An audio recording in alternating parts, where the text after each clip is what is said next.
예, 안녕하십니까. 일주일 동안 잘 지내셨죠? 수요일 성경 공부 시작하도록 하겠습니다. 제가 기도하고 시작하도록 할게요. 하나님 감사합니다. 오늘도 지금 이 시간 또 주님의 말씀을 보고 또 깊이 우리가 또 깊이 보고 우리가 이해할 때 주님 도와주시고 이 귀한 말씀 우리가 한 글자도 놓치지 않도록 주님 도와주시옵소서. 지혜를 주시고 이해할 수 있는 능력을 주시옵고 이 모든 기도를 예수님의 이름으로 기도했사옵나이다. 아멘. 예, 오늘은 고린도전서 7장 5절 말씀을 보도록 하겠습니다. 오늘의 주제는 한국인들이 많이 얘기하지 않는, 교회에서 솔직히 많이 얘기하지 않는 그런 주제입니다. 성관계에 대한 그 주제를 가지고 하겠습니다. 7장 5절입니다. 서로 분방하지 말라. 다만 기도할 틈을 얻기 위하여 합상에 얼마 동안 하되 다시 합하라. 이는 너희가 절제 못함으로 말미암아 사탄의 너희를 시험하지 못하게 하려 함이라. 예, 이 주제가 좀 그렇죠? 뭐라 그럴까? 미국인들은 특히 미국에서는 이 성관계에 대해서 이제 그 섹스에 대해서 크게 뭐 놀라거나 또 이렇게 좀 조용한다던가 이런 게 없어요. 아주 개방돼 있고 어떻게 보면 우리가 너무 한국인들은 너무 얘기를 안 하는 것 같아요. 그래서 아이들에게도 솔직히 이게 큰 도움이 되지는 않습니다. 이게 아이들이 이런 거에 대해서 좀 뭐 구체적으로 알 필요는 없지만 또 기본적인 거, 그리고 또 위험성과 또 좋은 것, 이게 왜 좋은 건지, 또 이게 왜 어떻게 하면 안 좋은 건지를 좀 알려주고 알아야 되는데 그런 걸 잘 못합니다. 한국인들이. 그걸 그냥 덮어놓고, 한국인들이 제일 잘하는 거죠. 덮어놓고 잊어버려. 덮어놓으면 없어지겠지 라는 그런 개념을 많이 가지고 계신데요. 우리가 좀 조심해야 될 것 같습니다. 왜냐하면 이 성문제 때문에 한국 사회가 지금도 많이 좀 흔들리고 있고요. 특히 이제 사회에 나가서 또 성인이 돼서 이런 거를 아무것도 모르는 상태에서 접하다 보니까 내가 크리스천으로서 어떻게 행동을 해야 될지, 어떻게 생각해야 될지, 이거를 어떻게 대처해야 될지를 잘 모르는 것 같아요. 보시는 분도, 나이 드신 분들도, 나이가 좀 있으신 분들도 계시지만, 내가 나이가 이제 들었는데, 내가 왜 이런 거를 알아야 되는가? 성 문제는 나이가 없습니다. 젊은이들만이 문제가 아니라, 이거는 나이 들어서도 문제가 될 수 있습니다. 그거 아시는지 모르겠지만 리타이어먼 해서 이제 같이 모여 사는 마을들이나 아파트 이런 데서 굉장히 외도가 많이 일어난다고 합니다. 이런 말씀을 좀 드리긴 그렇지만 어느 통계에 의하면 굉장히 숫자가 엄청난 만큼 서로 이 성관계를 맺고 있다고 통계에 나온 거를 제가 한번 봤습니다. 그러니까 성관계에 대해서는 나이가 없어요. 솔직히 말씀드리면 우리가 다 어른이니까 이렇게 편안하게 말씀드리지만 나이가 많다고 해서, 나이가 적다고 해서 나이가 적으면 이게 더 중요한 이야기야가 아니라 누구든지 다 알아야 되고, 잘 몰랐더라면, 또 잘못된 인식을 갖고 있었더라면 우리가 좀 바꿔야 되지 않을까. 좀 더 우리가 말씀에 비춰봐서 하나님은 어떻게 생각하시는지를 우리가 좀 제대로 알았으면 좋겠습니다. 그러면 예를 들어 성관계는 무엇인가? 사전에 의해서는 성을 맺는 그런 성관계를 맺는 행동이라고 나와 있습니다. 그러면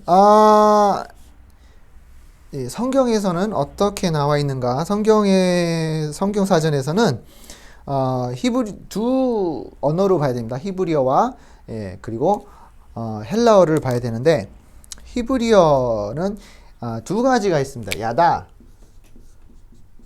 야다 그리고 사카브라는 단어가 있습니다. 사카브인데 이 두 단어를 성관계할 때 이제 라고 쓰여지는 단어들인데 뜻이 좀 달라요. 야다는 어떤 때 쓰냐면 이제 이 야다의 뜻은 알다, 깨닫다,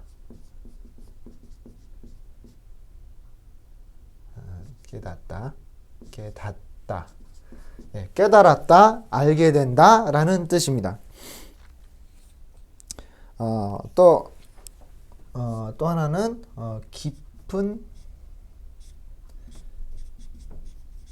관계. 이 야다는 그런 뜻이고요. 사캅이라는 뜻은 누워 있다. 아니면 흔히 이제 성관계라고 하는 단어가 없잖아요. 근데 서로 누웠다 그러잖아요. 서로 누웠다. 뭐 잤다. 그런 뜻입니다. 그러면 아니면 또 쉬다. 그래서 이 야다는 대체적으로 이제 이 남편과 부인이 처음에 이 맺은 관계에 있어서 이거를 알게 됐다, 깨달았다라는 표현을 씁니다. 그래서 야다라는 표현을 쓰는데 사카브라는 이 단어는 좀 어떻게 보면 안 좋은 표현이에요. 그러니까 그 외도 아니면 저 사람과 함께 안 좋은 행동을 했다 이렇게 쓰일 때가 좀 있어요. 그래서 이 성관계에 대해서 설명을 히브리어로 말을 할 때 야다 아니면 사카브를 쓰는데 야다는 대부분 좋은 관계, 아담과 하와가 처음으로 하나가 되었다 뭐 이런 거를 이렇게 이제 야다라는 단어를 쓰게 되죠. 그러면 이제 헬라어를 보도록 하겠습니다. 헬라어는 포니아와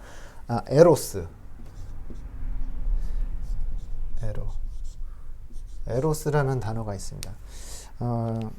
그 포니아는 포르노 할 때 쓰는 그 단어에서 나온 거예요. 그러니까 포르노 하면은 좀 저질적인, 또 어떻게 보면 우리가 봐서는 안 되는 뭐 야동 이런 거 있죠. 그런 거를 이제 설명을 할 때 포니아라는 단어를 씁니다. 포니아는 안 좋은 단어를 쓰는데요. 전체적으로 말씀드릴 때 외도, 곧 결혼의 바깥에서 하는 성관계를 포니아라고 표현을 씁니다. 그러니까 예를 들어서 내가 외도를 해서 다른 여자나 다른 남자와 하룻밤을 잤다, 성관계를 맺었다 그랬을 때 쓰는 단어가 포니아고, 에로스는 이제 전체적인 그냥 성관계, 뭐 특별한 외도라는 뜻이 없고 그냥 성관계예요. 성관계라기보다는 사랑인데, 솔직히 이제 정확히 더 말하면 사랑인데 이제 육체적인 사랑, 그러니까 육체적으로 끌리는 사랑을 에로스라고 표현합니다. 사랑인데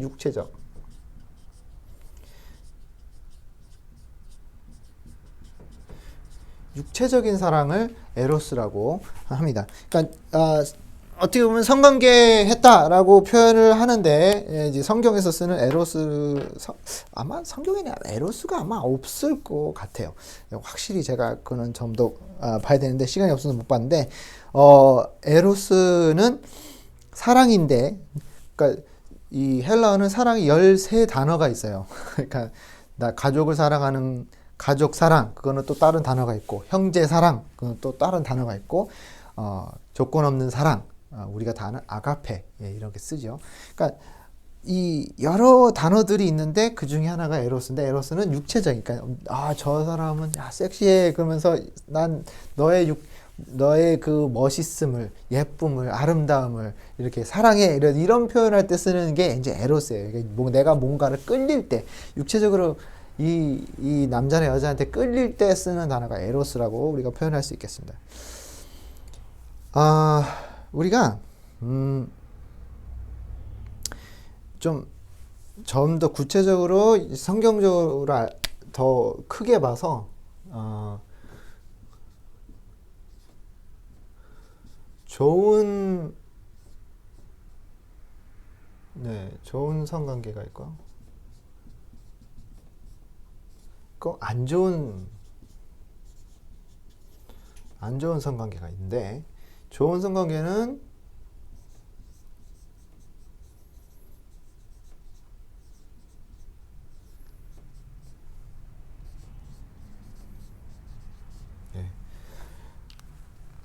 우리가 성관계는 이 전체적으로 이 성경에서는 안 좋게 보질 않아요. 절대로 아닙니다.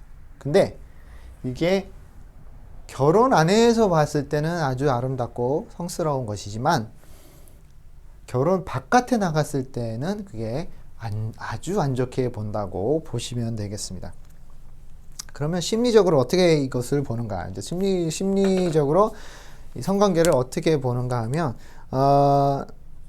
이 성관계는 이게 만들어가는 거예요. 그러니까 갑자기 내가 여기서 여기 가가지고 갑자기 생기는 게 하는 행동이 성관계가 아니고요.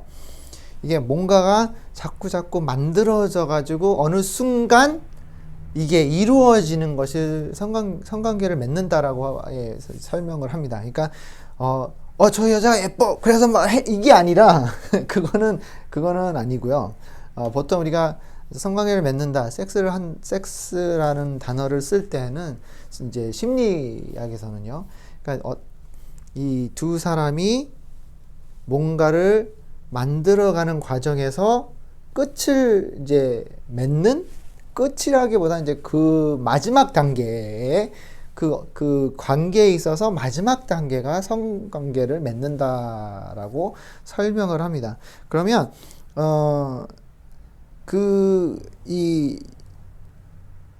이제 어떤 릴레이션십을 우리가 이제 만들어 가는데 이 큰 역할을 하는, 그러니까 이 두 사람이 서로에 대한 감정이나 또 이 릴레이션십이 두터지는 그런 관계를 역할을 하는 거가, 그 중에 하나가 성관계예요.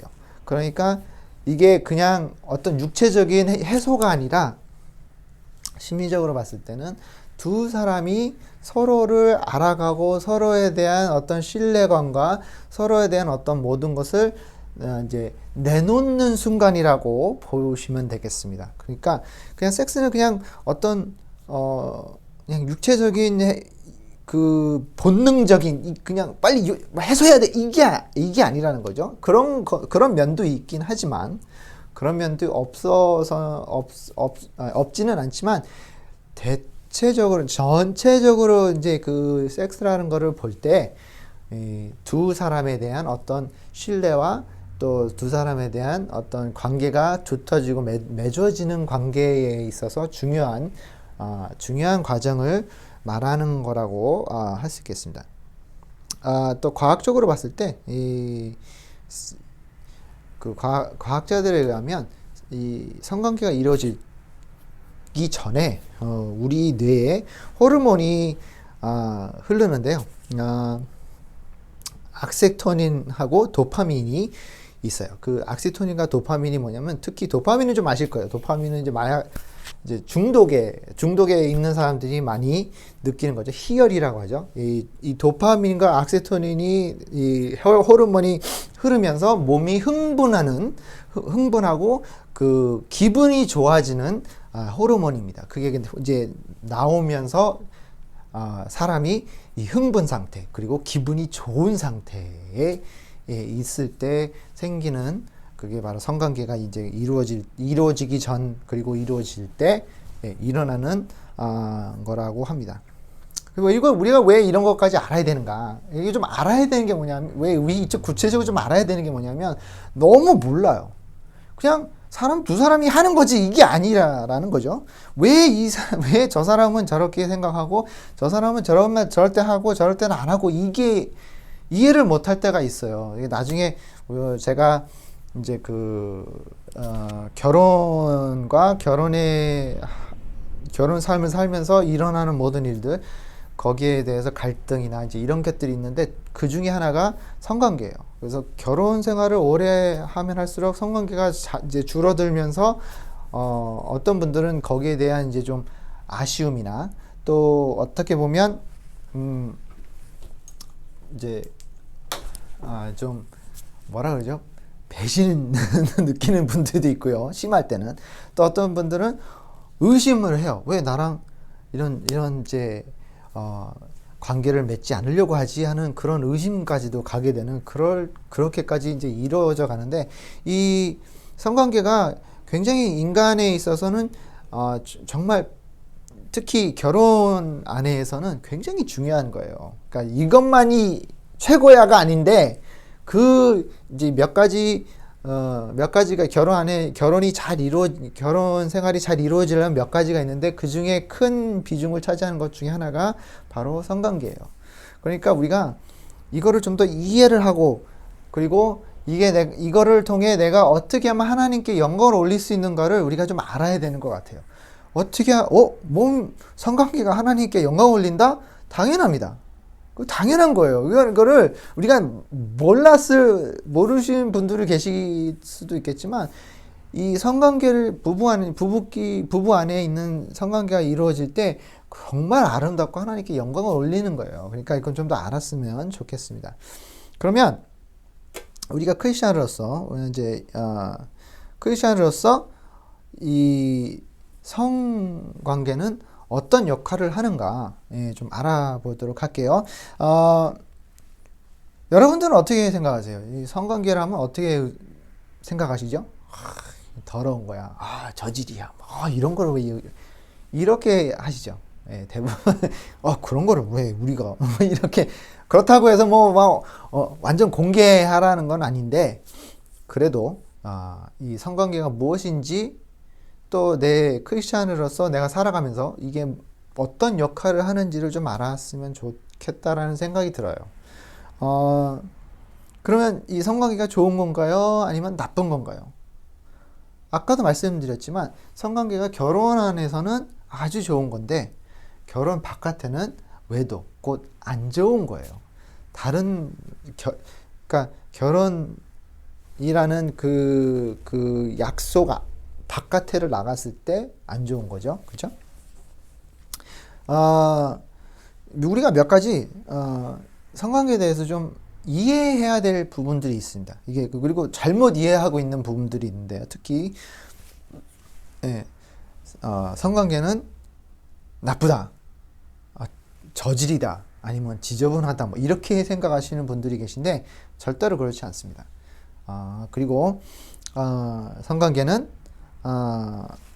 그냥 나쁜 사람이 그냥 바깥에 나가서 막 바람 피우는 사람들, 아니면 그냥 내 몸을 그냥 무시하고 그냥 다른 남자랑 막 찾아다니는, 아니면 다른 여자를 막 찾아다니는 그런 동물적인 원시적인 그런 것만 가지고 있는 사람, 그러니까 자기가 지금 느끼고 있는 그거를 해소하고 싶어 하는 사람, 아니면 병이 있는 사람, 이렇게 생각하는데 그거는 잘못 생각하는 것입니다.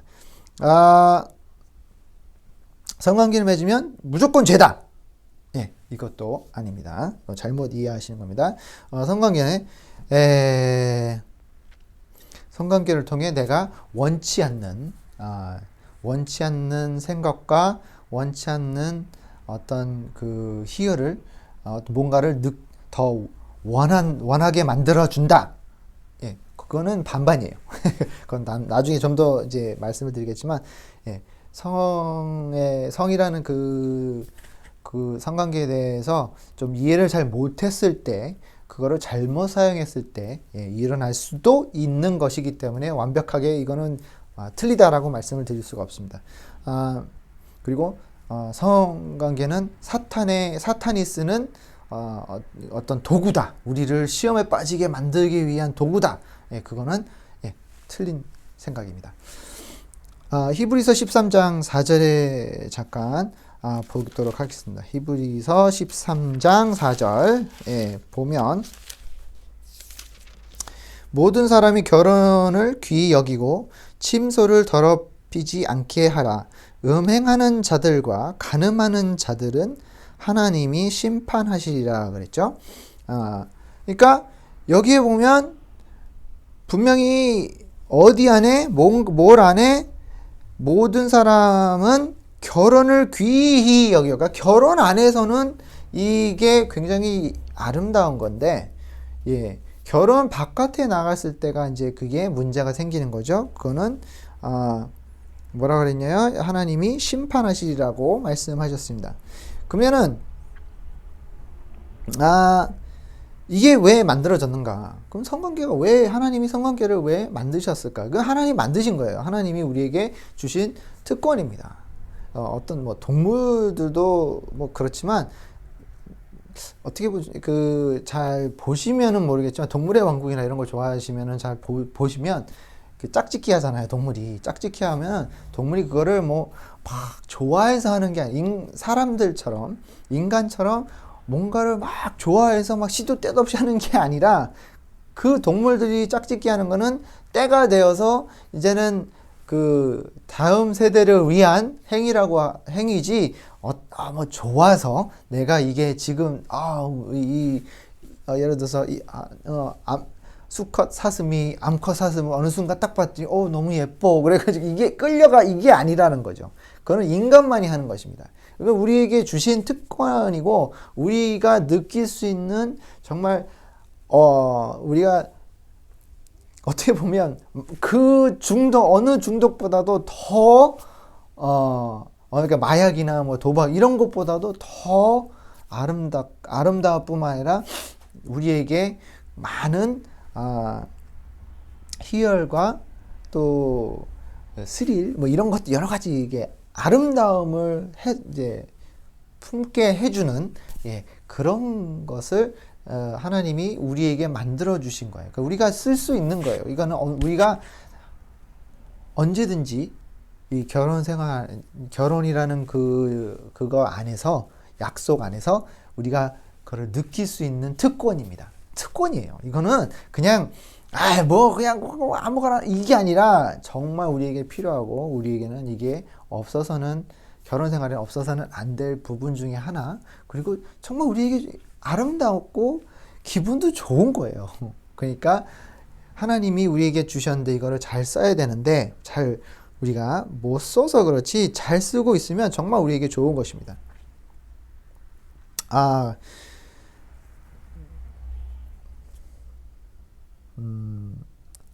우리가 이제 그 성관계를 있어서 이 현실적으로 우리가 좀 봤을 때 이 성관계는 좀 위험하긴 해요. 그러니까 우리가 하나님을 좀 더 우리가 살면서 하나님을 더 가까이 알게 되고 좀 더 하나님을 더 깊이 알게 되는 과정 중에 하나 이 성관계가 하나인데 어떻게 하면 우리가 그거를 알 수 있는가? 그러니까 뭐가 어떻게 하면 이게 잘못될 수 있는가를 좀 알아야 되겠죠, 그렇죠? 성관계를 어떻게 잘못 쓰면 이게 잘못되는가? 뭐 그냥 크게 봐서는 그냥 결혼 바깥에 그렇게만 보면 뭐 그냥 간단하게 생각할 수 있겠지만 그게 간단한 일이 아니죠, 그렇죠? 그럼 왜 결혼한 사람이 바깥에 나아가는가? 그죠? 왜 나아가서 이런 행위를 하는가? 안 믿는 사람이든 믿는 사람이든 다 그런 일이 일어날 수가 있어요. 그죠? 뭐, 목사라고 해서, 뭐, 사관이라고 해서 예외는 아닙니다. 예, 제가 아는 분은 아니지만 제가 이제 그 전도사 하면서 그런 얘기를 들은 적도 있어요. 목사님이 성도님과 눈이 맞아서 예, 외도해서 교회를 나갔다 뭐 이런 거 들은 적이 한두 번이 아니에요. 그러니까 어떤 성직이 있다고 해서 내가 내 직업이 하나님을 섬기는 것이고 하나님을 사랑한다고 해서 내가 예배를 인도하는 자라고 해서 뭐 내가 성관계를 통해 실수를 안 한다 이런 거는 절대 아닙니다. 저도 특히 더 조심을 해야지 더 느슨해질 수는 없어요. 왜냐하면 이게 우리 크리스천 삶에 있어서 정말 좋은 것이긴 하지만 잘못 사용했을 때 이게 크게 나의 믿음 생활에 큰 역할을, 안 좋은 역할을 할 수가 있다라는 것입니다. 근데 좀 이렇게 두 가지를 볼 수가 있어요. 예를 들어서 바리새인이기보다는 요즘에 이제 그 기독교인들이 이제 크게 성관계에 대해서 어떻게 보는가 하면 아주 보수적인 것과 또 아주 너무 개방적인 이제 그 두 파로 나눠지는 것 같아요. 그러니까 특히 미국에서는 굉장히 개방된 나라잖아요. 그러니까 성에 대해서 굉장히 개방된 나라이고 그거에 대해서 뭐 그럴 수도 있지. 뭐 얘네들 뭐 이 두 아이가 사랑한다면 결혼하기 전에 뭐 성관계 맺는 것도 뭐 괜찮아. 뭐 이렇게 교회에서 이렇게 생각할 수가 있어요. 근데 또 어떤 교회는 절대로 안 돼. 절대로 너네들은 만나서도 안 되고 손도 잡아도 안 돼. 막 이런 그 교파가 아직도 있단 말이에요. 그러면 어떤 게 맞는 건가? 둘 다 아니에요. 둘 다 아닌 거예요. 왜냐하면 내 생각이 이 한쪽으로 너무 보수적으로 너무 심하게 가서도 안 되고 또 개방적으로도 너무 또 심하게 가서도 안 돼요. 그러니까 무조건 다 오케이도 안 되고 무조건 다 안 돼도 안 돼요. 그러니까 우리가 잘 구별해서 무엇이 올바른 것이고 무엇이 올바르지 않은가를 잘 이해를 하셨으면 좋겠습니다. 그러니까 한쪽으로 이제 보수적인 거 생각을 가지고 계신 분들은 예를 들어서 그 아메시라고 아시죠? 그 가끔씩 이제 그 현대 문화를 떠나 자기네들끼리 옛날 방식으로 살겠다 하는 사람들 있죠. 그런 사람들은 이 성관계에 대해서 절대로 말을 안 합니다. 절대로 얘기 안 하고 너네들 해서도 안 돼. 결혼할 때까지 절대로 만지지도 마, 보지도 마, 막 이렇게 막 억제를 해요. 네. 그러다 보니까 이제 여기에서 자란 아이들이 이제 그 아메시라는 그 종교를 떠나게 되면 어떻게 되냐면 이제 세상에 나가서 이제 볼 거 아니에요. 이게 여러 가지도 보고 막 서로 관계를 맺고 막 난리를 피고 막 서로 막 자고 이러는 거를 보면서 얘네들이 쇼크를 먹어요. 그런데 어쩔 줄은 몰라 해요. 그런데 한편에는 그걸 너무 이제 보호를 받다 보니까 갑자기 보호막이 없어지니까 얘네들은 막 어떻게 할 줄 모르겠고 하나는 그냥 이거 너무 좋아 애다 모르겠다고 아예 뛰어드는 애들이 있는 한편 어떤 애는 너무 무서워서 어떻게 할 줄을 모르는 그냥 무조건 당하는 애들도 있어요. 그러니까 그렇게 해서는 안 된다는 거죠. 그러니까 우리가 크리스천으로서 당연히 하지 말아야 될 것과 하는 거는 구별을 하되 우리가 현실적으로 봐야 돼요. 저는 그렇게 생각해요. 우리가 현실적으로 봐야 돼요. 우리 아이들이 이 세상, 죄에 쌓인 이 세상을 나간단 말이에요. 나가서 사는데 그 아이들이 죄를 안 질까요? 내 아이는 절대로 결혼하기 전에 성관계 안 맺고 그러기 위해서 내가 얘를 꽉 잡고 있어야 돼. 이게 아니라는 거죠. 그렇게 할 수가 없어요. 그렇게 해서는 안 되고요. 그 아이를 망치는 거예요. 그러니까 이 아이뿐만 아니라 내 자신도 그렇게 막 내 복막 있어야 돼, 방패가 이렇게 있어야 돼, 방패 안에서 난 살아야 돼라고 생각하지는 않습니다. 그러니까 성관계라는 거는 우리가 왜 위험한지를 알아야 되죠. 이게 얼마나 위험하고 얼마나 위험할 수 있고 그리고 얼마나 아름다운지를 잘 알고 이해함으로써 내가 이거를 가지고 내가 하나님께 이거를 갖다 바치는 것처럼 내가 이렇게 잘 쓸 수 있구나. 이거를 아름답게 쓸 수가 있구나라는 것을 알게 되는 것처럼 우리 아이들에게 또 그리고 내가 나이가 들어서라도 이제 왜 어른이라고 시험이 안 들 수는 있는 건 아니잖아요. 시험이 들 수가 있어요. 예를 들어 내가 이제 노년 때 이게 주위에 같은 나이 또래 사람들과 같이 살다 보면 눈이 맞을 때가 있고 그래요. 그건 현실이에요. 그 현실이 아무리 부정을 한다고 해도 현실인 건 현실인 거죠. 그거는 우리가 인정을 해야 돼요. 그거를 어떻게 우리가 조심해야 되고 이렇게 해서는 안 된다는 거를 내가 자꾸 노력하고 이제 인식하고 해야 되는데 그거를 아무런 방치가 없이 아무런 대체 없이 아무런 생각 없이 그냥 살다가 어느 순간 실수했어 이렇게 되면 안 된다라는 거죠. 그러니까 좀 더 우리가 구체적으로 나아가서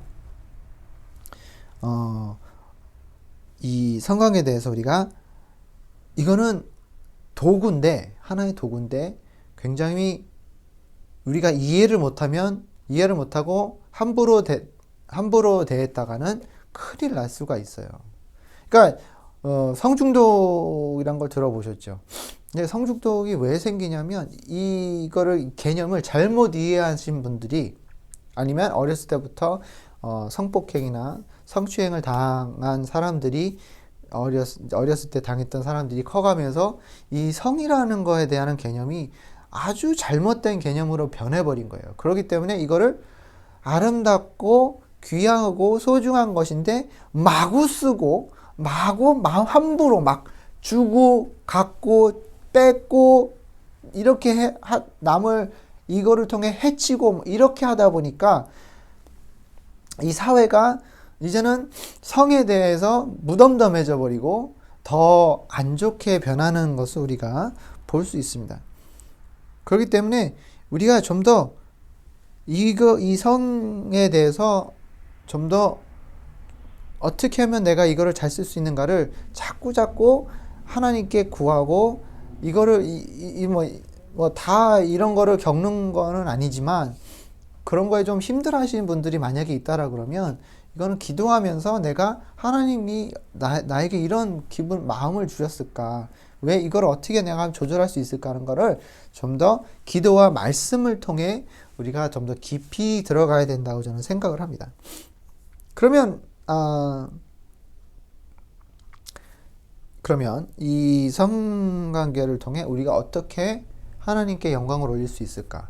그러니까 이제 이거는 영광을 올린다는 거는 결혼이라는 그 약속 안에서만 이루어질 수 있는 것입니다. 그 외에는 안 돼요.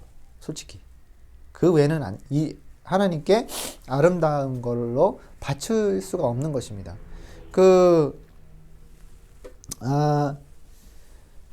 왜 우리가 번제사를 드릴 때, 그쵸? 특히 예를 들자면, 가인과 아벨의 이야기 보면, 하나는 별 이렇게 마음으로 바치지 않은 것과 또 하나는 정성을 다해 바친 것을 통해 하나님이 하나는 받으시고 하나는 안 받으셨단 말이에요. 둘 다 드린 번제사이긴 하지만 하나는 내가 모든 것을 다해 정성을 다해 하나님께 사랑하는 마음으로 드린 거는 하나님이 받으셨고 기뻐하셨지만 하나는 그냥 이거는 내가 의무적으로 해야지 하면서 그냥 아무런 생각 없이 그냥 아무런 하나님께 드리는 그런 마음으로 드리는 것보다는 그냥 이렇게 그냥 드리지 해야지 어쩔 수 없어 그렇게 마음을 드리지 못한 그 번제물은 하나님이 기뻐하시지 않았고 받지 않으셨다는 것을 우리가 볼 수 있죠. 그러는 것처럼 이 성관계도 어떻게 보면 이 결혼이란 약속 안에서 우리가 이 약속이에요. 결혼은 약속이에요. 우리가 주례분 쓰시는 분 앞에서 약속을 하잖아요. 그렇죠? 우리가 뭐 검은 머리가 팥뿌리처럼 흰 머리가 될 때까지 영원히 뭐 죽음을 우리가 갈라놓을 때까지 사랑하시겠습니까? 그러면 네 그러잖아요. 근데 그건 약속이에요. 하나님 안에서 드리는 약속이에요. 언약이라고 하잖아요. 그러니까 그거를 우리가 좀 더 생각해 본다면 그러면 그 약속 안에서 이 성관계라는 거는 굉장히 아름다운 거예요. 그러니까 하나님이 기뻐하시는 거예요. 두 사람이 한 몸으로 겹쳐지는 것처럼 아름다워질 수가 있다는 겁니다. 이 창세기 2장 24절에 보면요. 알 수 있습니다. 2장 24절에 나와 있죠. 제가 읽겠습니다. 이러므로 남자가 부모를 떠나 그의 아내와 합하여 둘이 한 몸이 이룰지로다. 그랬죠? 그러니까 둘이 한 몸이 된다는 거는 몸과 마음과 그리고 그리고 영이 하나가 되는 순간이라고 보시면 돼요. 아까도 그랬잖아요. 그 심리학에는 이 성관계가 그냥 어떤 육체적인 쾌락을 느끼기 위해서 하는 것이 아니라 이거는 그 두 사람의 관계를 좀 더 두텁게 만들어주는 그 역할을 한다고 그랬잖아요. 그럼 이 성관계가 그런 역할을 해요. 그러니까 둘이 하나가 되는 것은 하나님이 원하시는 것이고 하나님 우리에게 그렇게 하라고 명령을 하신 거예요. 그렇기 때문에 이거를 이루었을 때 아름답게 이루었을 때 하나님이 기뻐하시고 하나님이 즐거워하신다라는 거예요. 그걸 통해 우리가 아이를 낳을 수 있는 그런 또 특권이 있고요. 아무나 다 아이를 낳을 수 있는 거는 아니더라고요. 그죠? 제가 아는 분들도 몇 분은 아이를 못 낳아요. 그러니까 노력을 했는데도 안 되는 거예요. 근데 저 같은 경우는 아이가 넷이잖아요. 그러니까 얼마나 축복이에요. 그러니까 아이는 진짜 축복인 것 같아요. 그러니까 이 성이란 것을 통해 우리가 그냥 이건 더러워. 아유, 이런 걸 말할 필요 없어. 이렇게 하는 것보다 우리가 좀 더 내 마음의 문을 조금 더 열고 하나님이 이것을 우리에게 주신 정말 아름다운 것, 그리고 이것을 통해 내가 내 사랑하는 내 배우자를 더욱더 사랑할 수 있는 기회로 삼았으면 좋겠습니다. 그러니까 이 성관계가 이루어진다는 것은 그냥 어떤 육체적인 그리고 뭐 기계처럼 그렇게 이루어지는 것이 아니라 정말 이 사람을 내가 사랑하기에 내 사랑의 표현이 이렇게 나올 수 있겠구나라는 것을 알 때 그러기 때문에 하는 것이지 오늘 안 하면 또 잔소리하고 이렇게 해서는 안 된다는 거죠. 그거는 하나님이 영광을 받을 수 없습니다. 서로 사랑하는 마음이 있었을 때 이루어져야지만 이루어지는 것이죠. 그러니까 우리가 항상 이것을 성이란 것을 조심해서 쓰는데 정말 아름다운 거예요. 하나님이 보시기에 아름다운 거고 하나님이 기뻐하시는 것 중에 하나라는 겁니다. 그러니까 함부로 쓰지는 마세요. 그 대신에 쓰실 때 이것을 하나님께 내 배우자를 사랑하는 마음으로 하기는 하지만 그것을 통해 하나님이 기뻐하신다는 것도 알았으면 좋겠습니다. 좀 어떻게 보면 이게 좀 이상한 주제를 가지고 이야기를 하시네요. 이럴 수 있겠는데 근데 좀 알아야 돼요. 그러니까 한국 사회가 너무나 이런 것에 대해 그냥 눈을 감고 있고 몰라요 이렇게 하다 보니까 이거를 잘못 쓰고 있어요. 그냥 이거는 내가 원하는 거니까 마음대로 해도 돼버렸어요. 미국처럼 개방이 된다고 하는데 좀 이상하게 개방이 됐어요. 그래서 남자는 한 번, 한두 번은 그렇게, 여자랑 자고 다니고 그래야지, 이런, 옛날 분은 그렇게 생각하시는 분들이 또 있으시더라고요. 그러니까, 그건 아니죠. 그건 아니고요. 그리고 그냥 의무적으로, 결혼 안에서 의무적으로 해야 된다. 이것도 아니고요. 그러니까 이거는 아름다운 건데, 이걸 아름다움을 만들어가는 과정. 그러기 위해서는 항상 대화가 있어야 돼요.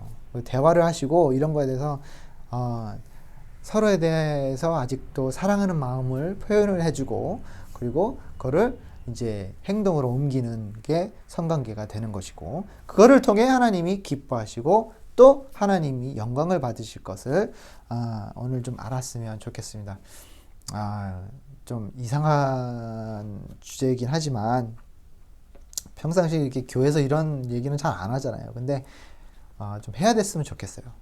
우리가 이런 것들 때문에 많은 사람들이 아픔을 겪고 또 이런 것들 때문에 우리가 사회가 자꾸 깨지고 안 좋은 쪽으로 이렇게 이어가다 보니까 우리가 좀 더 여기에 대해서 배워야 되겠다라는 생각이 들어서 한번 해봤습니다. 예. 또 이거에 대해서 더 구체적으로도 궁금하신 거나 있으시면 예, 전화를 주시거나 문자로 보내주시면 예, 제가 답을 해드리도록 하겠습니다. 예, 기도하겠습니다. 하나님 아버지 감사합니다. 함께 해주시면 감사합니다. 주님 오늘 말씀 주신 거 감사합니다. 하나님께 드리는 영광 여러 가지 모습으로 영광을 드리는데 아버지 하나님 오늘 배운 거 가지고도 하나님께 영광을 드릴 수 있다는 걸 배웠습니다. 주님 아름답게 쓸 수 있게 도와주시고 지혜를 주시고 능력을 주시고 또 우리가 잘 구별할 수 있는 또 잘 참아낼 수 있는 인내력과 또 오래 참음을 주님 우리에게 주시옵소서. 함께 해주시면 감사하고 이 모든 기도를 예수님의 이름으로 기도했사옵나이다. 아멘. 다음 주에 뵙겠습니다.